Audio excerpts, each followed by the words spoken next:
first. And Jamie and I are delighted to be joined by his team boss, Andrea Stella. Now, congratulations. Thank you very much. What a fantastic day. I mean, it was bittersweet for you and the team, given what happened to Oscar. But let's focus on Lando first. He looked on it all weekend. Yeah, let's start from the sweet side. Great to see the car being competitive for a pole position, being competitive for a victory. Good to see, great to see that hard work has been rewarded. Thank you very much to all the men and women at McLaren for having been so committed in the design and delivery of the upgrades. Lando was in condition to squeeze every single millisecond off the car, which was good enough yesterday for the pole position, which I think it was 12 milliseconds or something.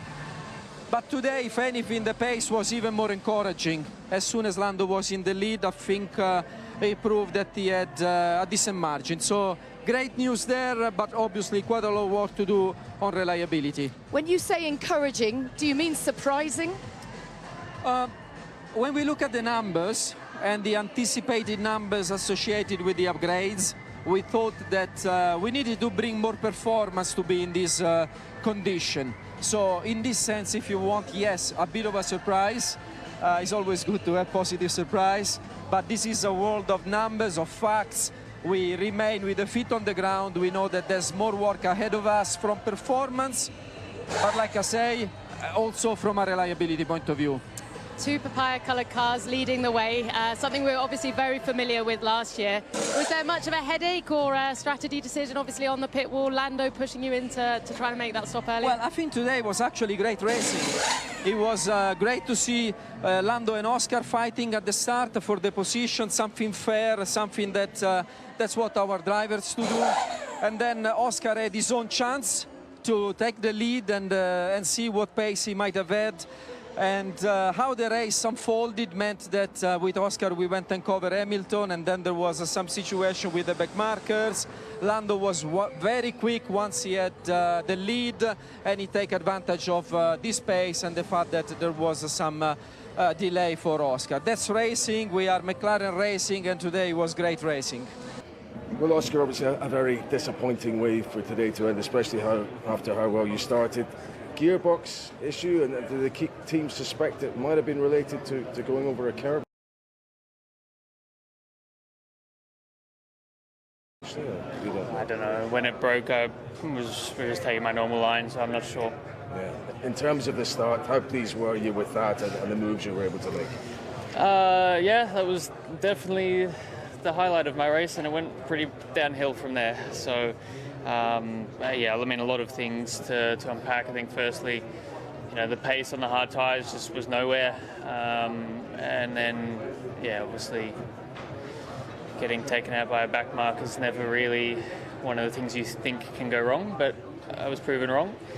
And then obviously the gearbox, so not the easiest of days. Just on that second stop, and you came on the radio and said, you guys factoring that in, were you disappointed to be pitted into that traffic, or was it the timing of the stop in particular you weren't happy with? No, I mean,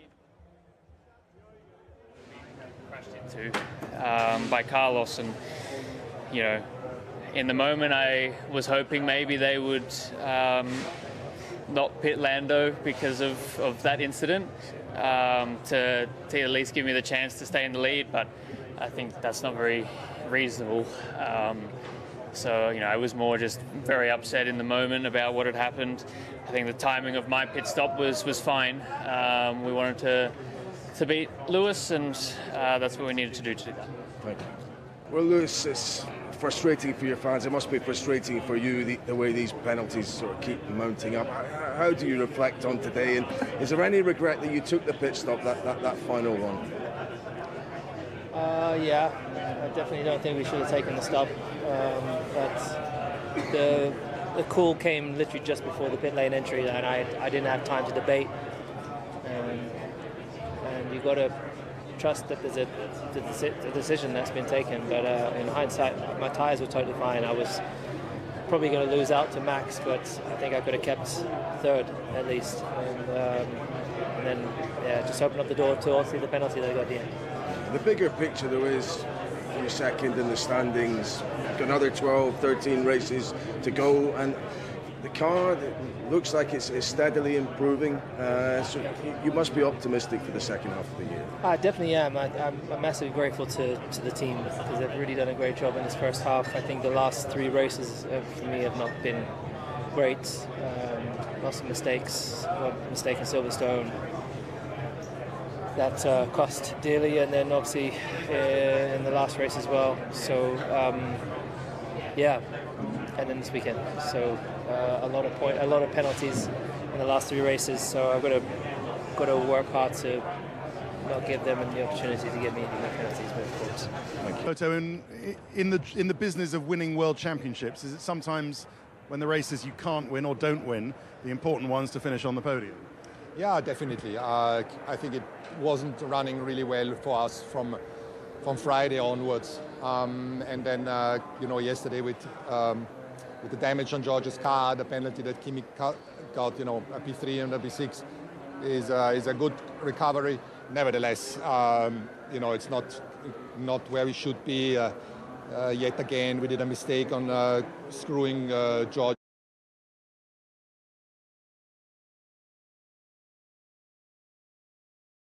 Marshalling system not functioning, and cars in the back defending on Lewis and Kimi fight is just disgraceful from some of the Teletubbies engineers that sit on the pit walls of these teams, not telling the drivers what's happening behind. And so overall a day, I'm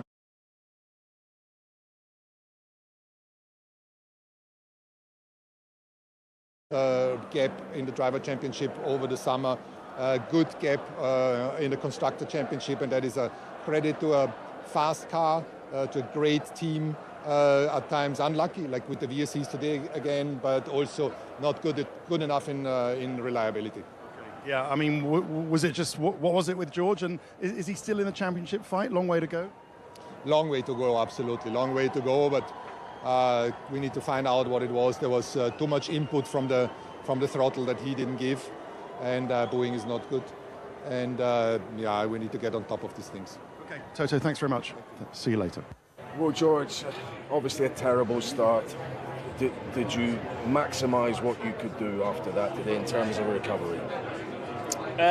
Terrible start is one way to put it. Nothing I could do, unfortunately. Something happened, and I do take some satisfaction that the pace was strong. The team said it was as good as anyone out there, and silver lining, I guess, but one thing after another.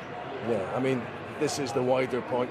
How can you fight for a title when, what was it, the car just went into anti-stall on the grid? I was just on the throttle waiting, and then all of a sudden the engine just sort of went into, was going all over the place. It was revving really high, really low, and right now we don't know, but it's added to the list of things that's happened this first half of the year. Pray things calm down in the second half. I'm staying positive because I've gone through being so disappointed with everything that's happened this first half of the year. At one point, you need to pick yourself up and accept there's a lot of things out of your control that may work against you. There's things in my control I need to do better, and I'll continue to work on that. But of course, I'm not happy with how things have gone, but I'm going to just keep on stay positive and keep on pushing. Thank you.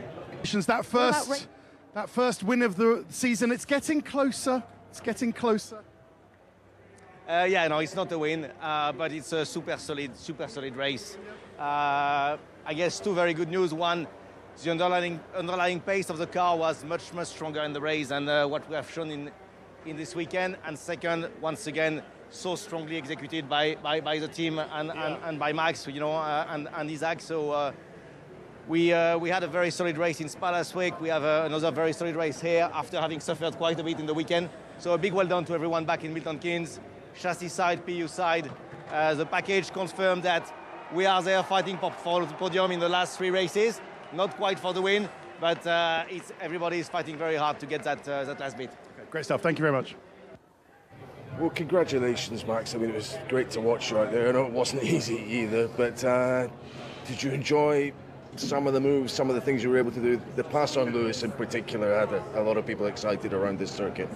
Yeah, I mean, it was still a very tough race. Like, I'm still struggling with the same things as in qualifying, where the car is really, really oversteery in at times and in different phases. So for most of the race, just trying to battle that.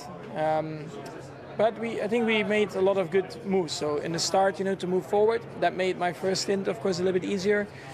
Then the move on Lewis, of course, put me again in a decent spot.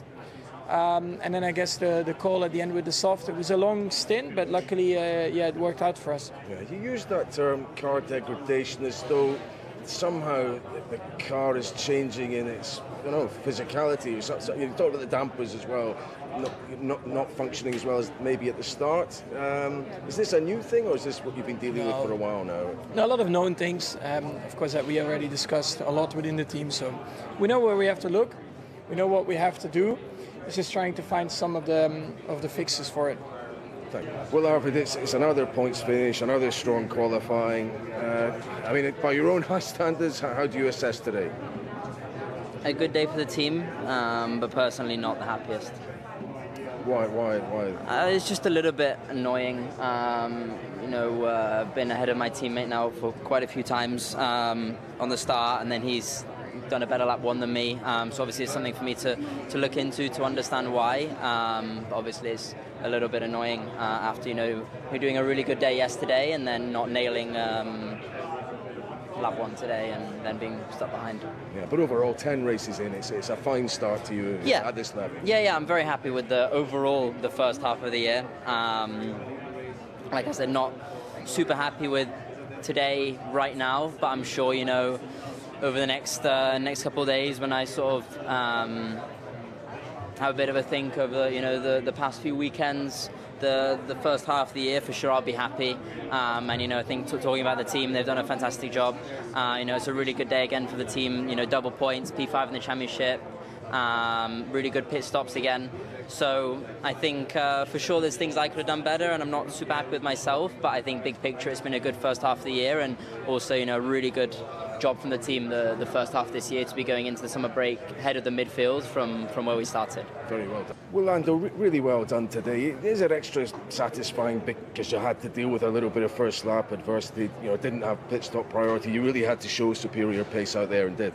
Yeah, certainly my lap 1, turn 2 was not my finest. Was just overly a bit aggressive. Apart from that, the pace was pretty incredible from me in the car. I felt very, very good out there with managing the tyres and extracting lap time and pushing Oscar, to make mistakes, to use the tyres a lot. And I felt very good that I could still win the race even after what happened on lap 1. By forcing him to either box early or to go long, whatever it was, I knew I could win the race today even after lap 1. So very happy that I did. Of course, a little bit of luck on my side, or there was misfortune on his side.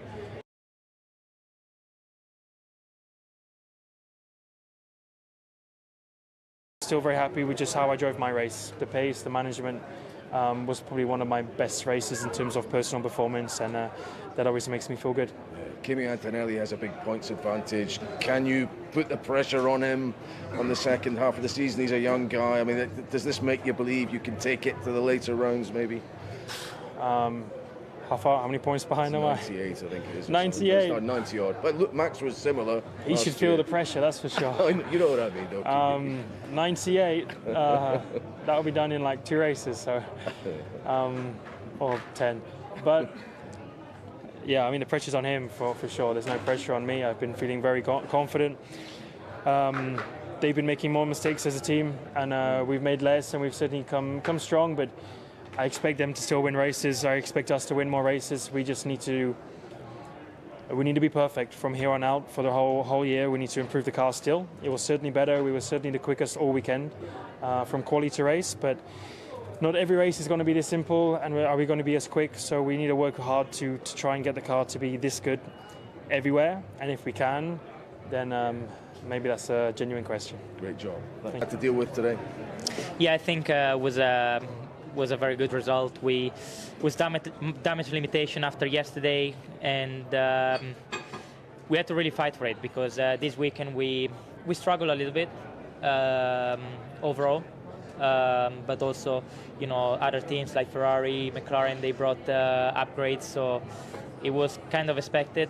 So for sure, you know, the team is pushing really hard, and yeah, hopefully it's going to be our turn in the second half to bring some upgrades. But yeah, was a really good team effort, and this first half of the season they've done a tremendous job. Yeah, listen, you've got a good lead going into the summer break. I guess the pressure will continue to mount. Will you make sure you get a good rest? You've got to be physically, mentally ready for what's ahead, because it could be a big first, you know, title for you. Yeah, it's going to be very tight because McLaren did a massive step forward. Ferrari was quick this weekend, and you can have a write off Max.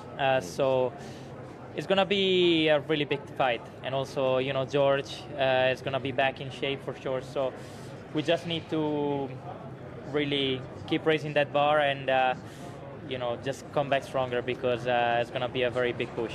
Great drive, Tim. Thank you. So, not a headline-grabbing victory today, Martin, but is this how he's going to win the championship, by converting these 7th-place starts to podiums? Yeah, it is. These are the key ones that make the difference in a championship very often, is when you're having a difficult weekend, still make it count somehow. And I used this term in commentary, damage limitation. He said it again in the post-race interviews, said it again to Craig there, and that's exactly what it was. But I think, but also it was a bit more, wasn't it? He was fast, wasn't he? He was really fast when he needed to be. I don't know where it would have all have ended up without the virtual safety car. Well, Mercedes were telling him P2 is on. If we didn't have the virtual safety car, they said we're racing for 2nd place here anyway, regardless. So he did he lost out with the virtual safety car. He was unlucky with that this time around, as Toto said in the interview. Unlucky twofold, really, because imagine if he had had a free pit stop under the virtual safety. A couple of laps later, if they hadn't have boxed him when they did, I mean, happy days. But that's good luck. That would have been good luck. But he actually had bad luck in allowing other people to stop under the virtual safety car to sort of thwart his progress. So you had drivers like Lewis Hamilton coming in, making a pit stop, getting fresh tyres on, and then that halted his progress because he was the one with the massive tyre offset advantage before that virtual safety car to them. Okay, well, time for a well-earned break after 11 breathless races coming into 2026. So what are you most looking forward to? Once you put your feet up and had a couple of cocktails, what race are you looking forward to going to? We'll be back at a racetrack pretty soon. But Austin, I always love the Austin race, but they're all good. We've had some cracking races this season, and this race, you know, a couple of decades ago, used to be so tedious. So tedious. Me and Murray Walker used to look at each other and go, what are we going to say next? But there was something happening again all the way through the race. There was some jeopardy somewhere. I thoroughly enjoyed it. So I hope the second half gives us the same pleasure. Jamie said it was like a sports car race. There were so many cars everywhere with all the back markers and so many challenges for all of them to weave their way through. It's really hard. You know, I've been a back marker here myself before, and trying to weave your way out off the line to let the faster cars through is almost an impossible challenge, because you're on the dirty part of the track, and made even harder today, by the way, when you go offline, it plays havoc with all of your deployment strategy. So we forget about that with the back markers. It's really not ideal for them. But yeah, I can't wait to get going again after the break. My mind's already in Zandvoort. Okay, so which race are you looking forward to most? Oh, Zandvoort. Just Zandvoort? No, not just Zandvoort. I just want to get going again. I think. Stop it! And you need to put your feet up. You're working too hard. I'm loving this championship. It is great. And I think the second half we're going to see. It's a race of upgrades this year, and I can't wait to see McLaren sort of starting to. They're chipping away at Mercedes. And we see such a cross-section of challenges at the remaining races, don't we? And now we've got Sepang back in the mix as well. Yeah, but have we got McLaren back in the mix too? Yeah, and looking forward to Sepang, and what would be the Bahraini Grand Prix. And let's hope we can get to all of the rest. If not, I think it might be headlights and window wipers in December in Imola, from what I'm hearing. But we'll worry about that. We've got to change a lot of flights first before we get anywhere near that. Absolutely. Well, it's been an absolute pleasure to work with you both this weekend, if you can call it work, because it's been genuinely entertaining. Tez Notebook is up next, and we do, of course, go to Holland the 21st to the 23rd of August. Thank you very much for your company. It's goodbye from Hungary.